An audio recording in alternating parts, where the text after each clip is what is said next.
Boa tarde, turma e professoras.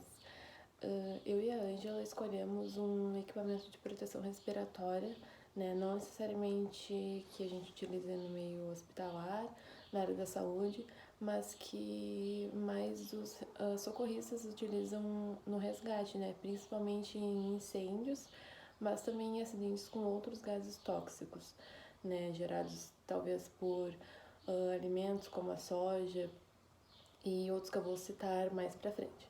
Então, antes de começar a falar do equipamento em si, eu queria falar um pouquinho sobre os riscos que um acidente ele pode trazer para a pessoa que está indo resgatar, né, os feridos.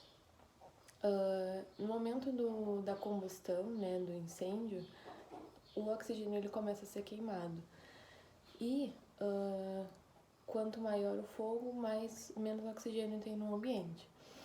E gradativamente, né, o oxigênio vai diminuindo e os gases tóxicos vão aumentando. Dependendo do material que está sendo queimado,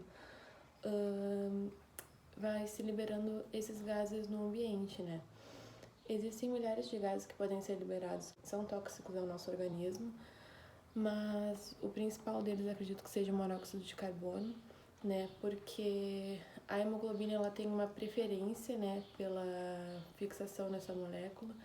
Então, e a ligação deles é irreversível. Então, a hemoglobina deixa de se ligar ao oxigênio para se ligar ao monóxido de carbono. Além disso, quanto menos oxigênio no ambiente, mais são os danos para o nosso corpo, né? Então, dependendo da concentração de oxigênio no ambiente, o nosso corpo vai começar a sofrer. A gente sabe que 21% de oxigênio no ambiente é um valor normal, né? O valor que a gente vive, o valor que a gente consegue respirar, que nossas células conseguem fazer a respiração celular. Por exemplo, se esse oxigênio baixar para 17%, a gente já começa a ficar tonto, com vertigem, com aqueles sintomas de que tem alguma coisa errada, né? Aí, gradativamente, se esse oxigênio for sendo queimado e ficar com menos quantidade no ar, o nosso corpo vai sofrendo as consequências. E em poucos minutos a gente pode morrer, né? Porque sem oxigênio a gente não respira e não vive. Além da falta de oxigênio no ar, como eu já falei, né, tem os gases tóxicos que são liberados pela queima dos materiais que estão no ambiente, e também tem a fumaça gerada pela queima desses materiais, né.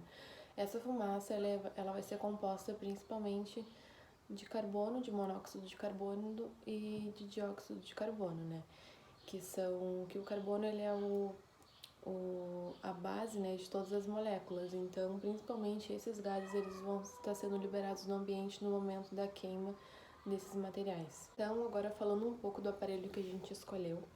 A gente escolheu o aparelho autônomo de proteção respiratória com ar comprimido.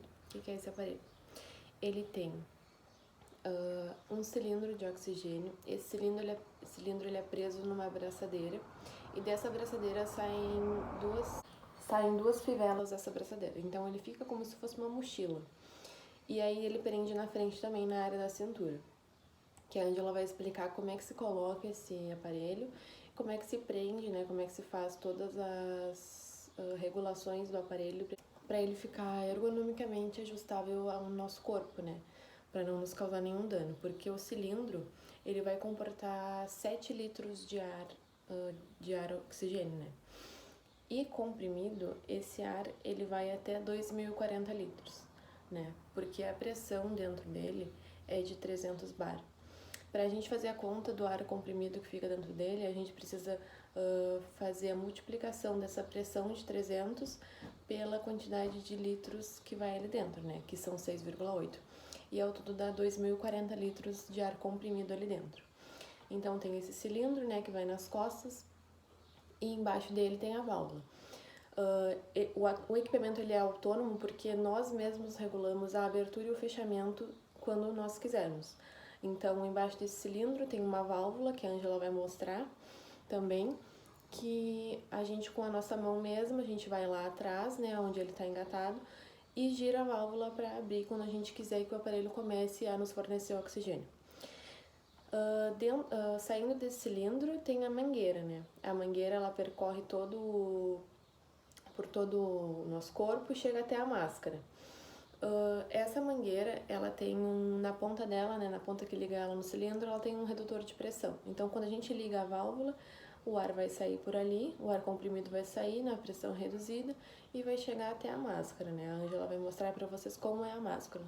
Ela tem um sistema de vedação muito bom, né? Ela veda todo as vias aéreas superiores. E para justamente o gás oxigênio que está saindo do cilindro conseguir alcançar a nossa boca, não sair por nenhum lado da nossa face, e também para os gases tóxicos que estão no ambiente não entrarem na máscara, né? Porque senão não adianta nada o oxigênio se a gente está consumindo os gases tóxicos também. Por isso que tem que ter esse sistema de vedação muito preciso para que não entre não entre nenhum gás tóxico no momento do resgate. E o mais importante, né? Nessa mangueira que liga o cilindro até a máscara, tem o manômetro. O manômetro é o regulador de pressão. Assim como a gente utiliza no esfígamo, tem esse manômetro no cilindro. Então, durante o resgate, assim, na pressão de 300 bar, geralmente o que nos foi passado é que o oxigênio ele vai durar ali uns 30 minutos, né?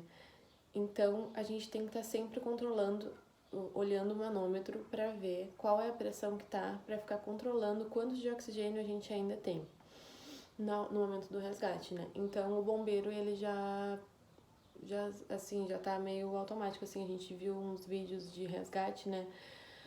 Então, eles estão sempre olhando para o manômetro para ver qual é a quantidade de oxigênio que eles ainda têm. Então, qual é o tempo de resgate que eles ainda têm, né? Para eles conseguirem elaborar as estratégias para ver se vão conseguir ou não resgatar a vítima.